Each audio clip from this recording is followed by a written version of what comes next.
for me, it's a very show that talks about a lot of pain, or came from a lot of pain, and I want to understand how people get to a place where it is so painful, but then come out on the other side. When you think about like the addict, imagine calling this, and I didn't know that was abusive. You know, I'm kind of looking at that now like, yeah, that's abusive. I'm way more than that. You know what I mean? Even at your worst, you're even way more than that. You know what I mean? Or you've always been way more than that. Yeah, that. that's what I'm saying. Always so been. Yeah, you don't think like that.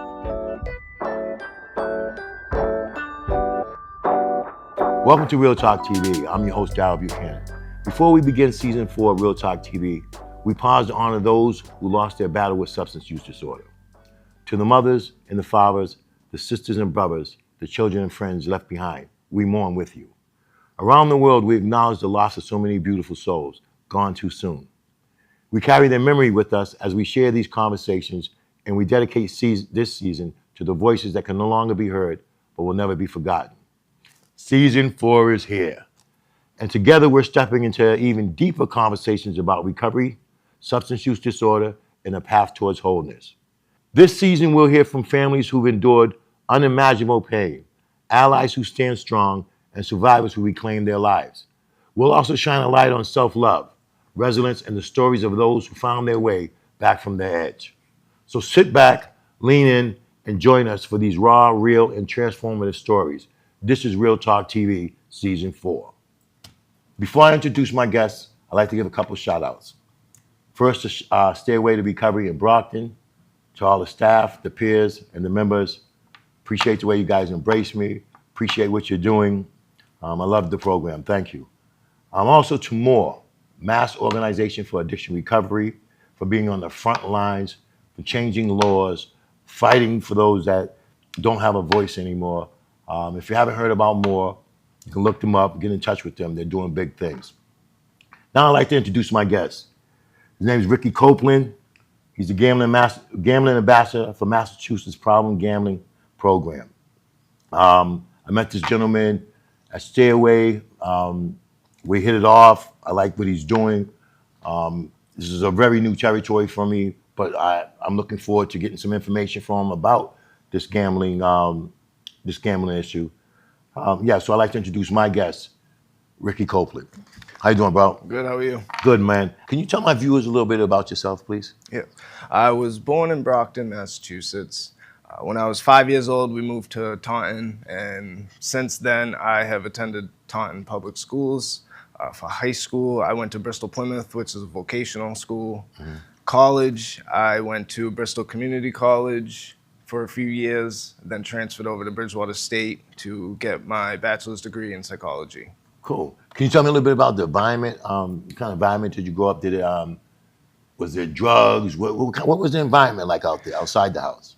So growing up, my family, there are a few of my family members that had substance use disorder or drinking issue, even problem gambling. I've seen it my entire life. Even one of my uncles, as a younger child, we would have to pick him up on the street. I never really understood it as a child, but as we got older, I was informed that he had substance use disorder and he liked to drink.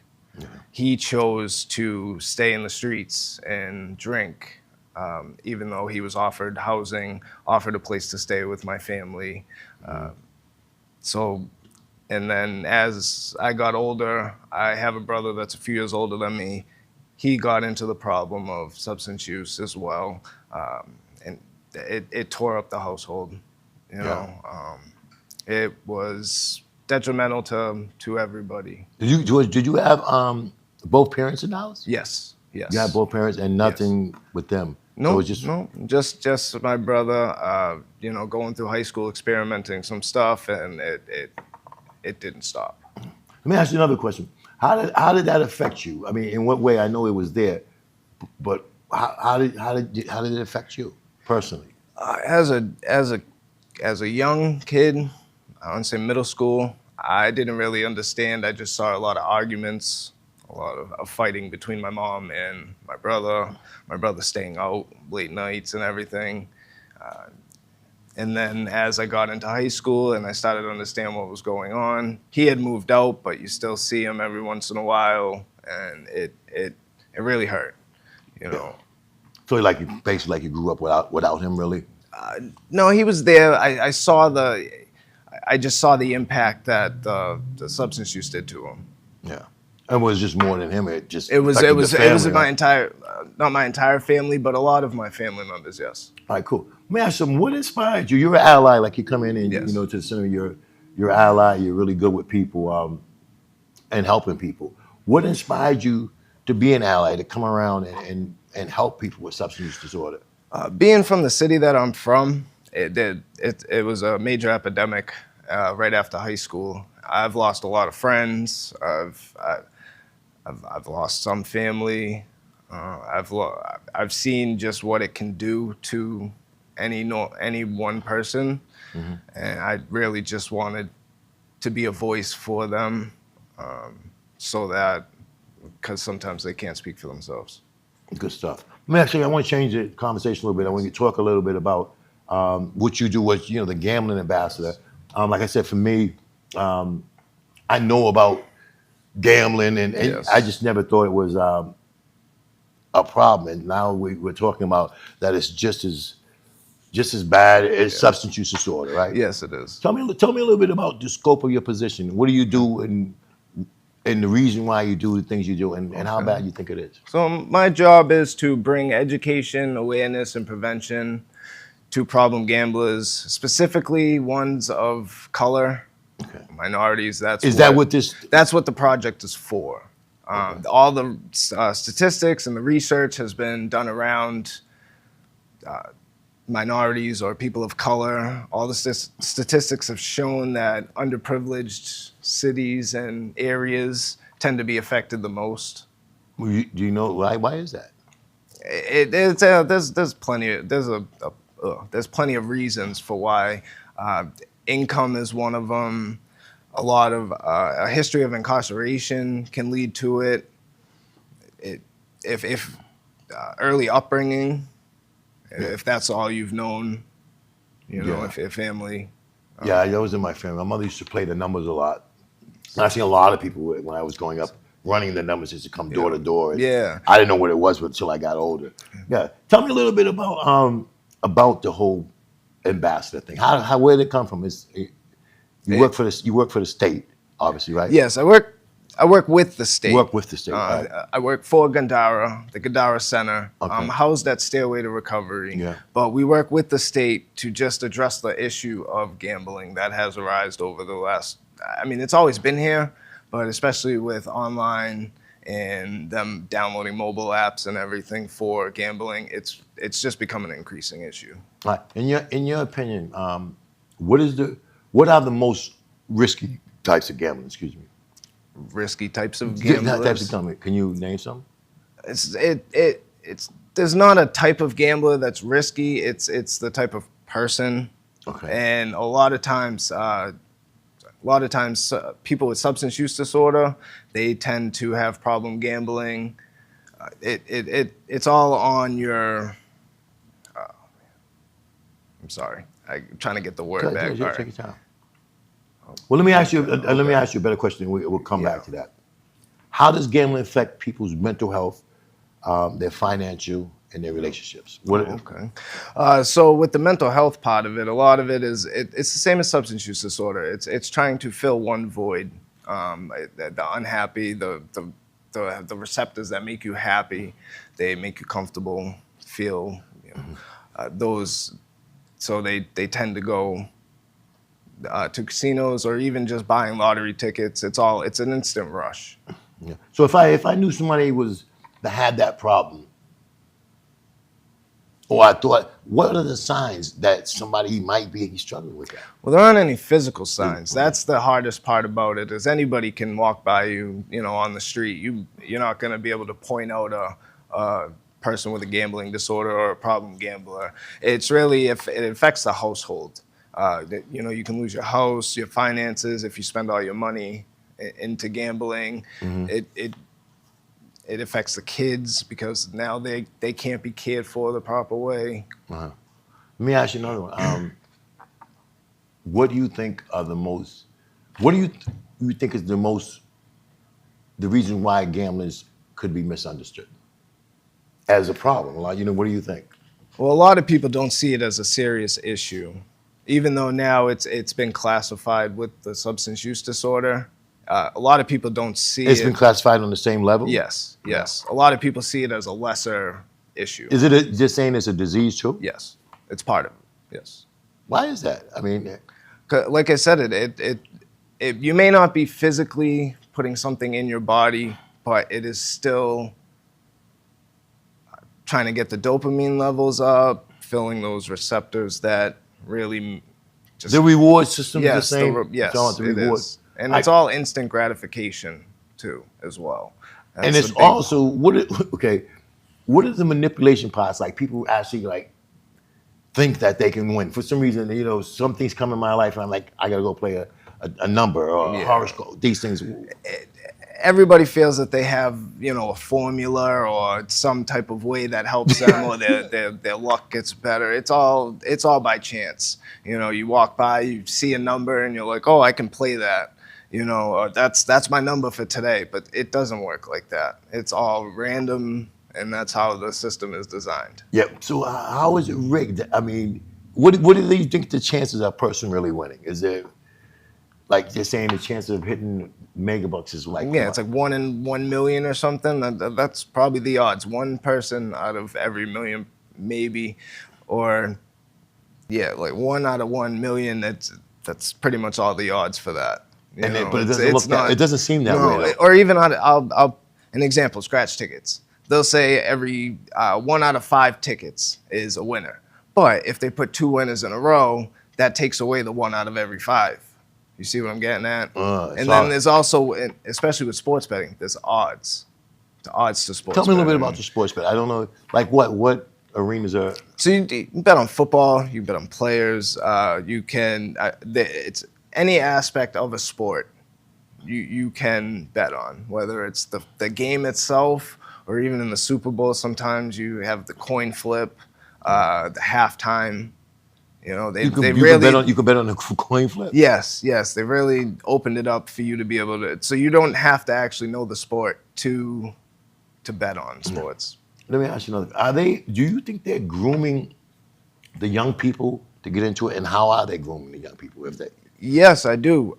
They just make it real easy, accessible for them. It's not. And with all the advertisements, I understand they have the little, 1-800-problem gambling underneath, but that's a small sign that nobody ever sees. Everything else is big. They'll see Kevin Hart, and they see the big winnings and all the money and everything, so they grow up to think that that's how it's going to be. I did see Kevin Hart on doing... Yeah, he's on DraftKings, or there's a few other ones, but yeah, you see that and you think, oh, that's how it is. So. And he's always winning, right? Yeah, they're always winning. Do you think the current laws and regulations do enough to address problem gambling? The laws that they have in? No. It allows it to be a revolving cycle. Yeah. There's just enough resources to assist you a little bit, but nothing to actually definitively help you with your gambling. They've addressed part of the gambling disorder that's now in the DSM-5 to help is cognitive behavior therapy. The same with substance use disorder. That is the most effective that research has found so far. Well, I don't know if people in general, but for me, I don't see it. I mean, you're here, and I know it's a problem, but it's not. I don't see it as being dangerous. I mean, you know what I mean? Maybe because I don't really get involved. Because it's not as the problem itself. It's not visible. Like with substance use disorder or alcoholism, you can physically see that on somebody. So you can see that. Now, yes, you can see stress, you can see anxiety, you can see restlessness, but that's in any common average person anyways. So there's no difference of seeing that or somebody with a problem gambling. So if they're putting it up with substance use disorder, I assume that they're saying that the obsession and the compulsion, the mechanisms that run the SUD, is the same. Meaning a person picks up or starts playing, they can't stop. Yes, yes. Until And they- then sometimes they, anybody with an addictive personality, they replace one with another. And because, like I said, you're not physically ingesting or putting something in your body, they see it as a lesser harm. Until the house is gone and everybody's Yes, gone. yes. Wow, that's crazy. Can you share a story of transformation? Like, I know you're around, you see people that come in Stairway recovery, or people in your life that do you know any personal stories of anybody that's actually changed their life? Yes, my brother has. He's completely turned. Talk about him, yeah. 180. He started out. This is the 90s or so. I was very young. He's been through it all. He's like I said, left the house and everything. Now he has a family. He's moved out of state. He has his own house, and he doesn't take anything. Nothing at all. Nothing at all, and it's amazing. I talk to him. I'd like to talk to him a little more, but life's busy, and we have kids. But yeah, it's great. It's honestly, to see that, it's awesome. And that gives you hope. Is that why you're around other people and you Yes. try and give hope? Yeah, and just the experiences that my family gave me, I would really like to offer those to others. The education that I learned throughout school really helps, but the personal aspect of it really drives me. I also, not to get off the subject, but just to talk a little bit more about what you're doing at Stairway. I know we're talking about the gambling thing, but I also want to talk about how you're getting involved with the podcast that they're having there. Okay. You're introducing, and you're going to host a podcast. Talk a little bit about that. What is that going to be about? Yeah, so that's going to cover a wide variety of topics during recovery that I will assist hosting with a member. It's all member driven. Everything comes from them. So every topic, every guest that we may have, and it's just going to go through every aspect of recovery, whether it be substance use disorder or gambling, alcoholism. It's all, and it's just to inform everybody. It's another avenue for people to get education and to just know the resources that are out there for them. All right, cool. Let me ask you, what advice, this is a double question, but what advice will you give families about supporting somebody with substance use disorder, and also another question with those who have gambling issues? Okay. Substance use disorder, my biggest thing is to be patient.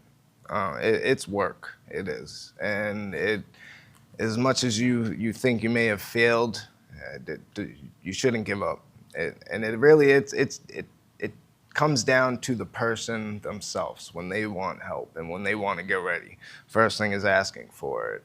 But if you just stay by their side, and you set strict boundaries, but you aid them.